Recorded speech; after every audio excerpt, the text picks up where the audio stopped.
If you came across these three people in your life, the first person is somebody that you used to know, probably went to school with, but somewhere along the road, they took a wrong turn in life and messed with the wrong shit. Started smoking yaope or rock or some shit like that. But when you come across them, you can barely recognize them until they call you by your name and tell you where they know you from. They're like, oh, yeah, I remember you. But when you look at this person, you can barely recognize this person. They've lost their free will from smoking all that shit or whatever it is that went wrong in their life that they have no control over now. And then the second person is somebody who retained their free will and used that free will to better themselves. And you can also barely recognize this person by the type of being they have become, how much they have changed physically, either by working out or by taking care of themselves, or they've made so much money that they are probably chilling manje, getting fat or some shit like that. But you get the point, you know, because this person has changed, but for the better, by using their free will. And when you look at them, you probably feel inspired. Like, yo, what have I been doing with my time that I'm not like this guy? And the third person is the person who has been the same for over a decade. When you come across them, there's no confusion. You are the one who will call them by their name first, because you recognize that face, you recognize that voice. Everything about them is the same. And when you're having a conversation with them, it's the same old mentality. Nothing has changed. And they've been the same because they are afraid to change. They are afraid to take risks. They are the type of person that if they were in the Matrix and they were offered the red pill or the blue pill, they would slap both pills out of their hands, because they believe that who they are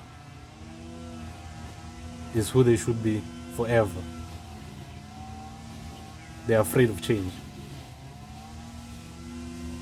But I think person number one and person number two are way better off than person number three, because they then made choices in their lives, whether good or bad, but at least they did something. They've made choices in their lives. And person number three is just maintaining, scared to take risks, scared to make choices,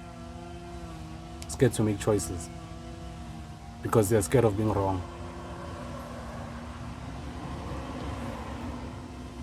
Person number one might at some point realize that, I've made a wrong turn and I need to rectify my mistakes, and therefore become a better person through the process of change and whatnot. Person number two might feel, no, things are good, things are going well in life, but I'm not where I want to be. Maybe I should put in more effort. And person number three is just a bylook, it's a standby, watching other people live their lives.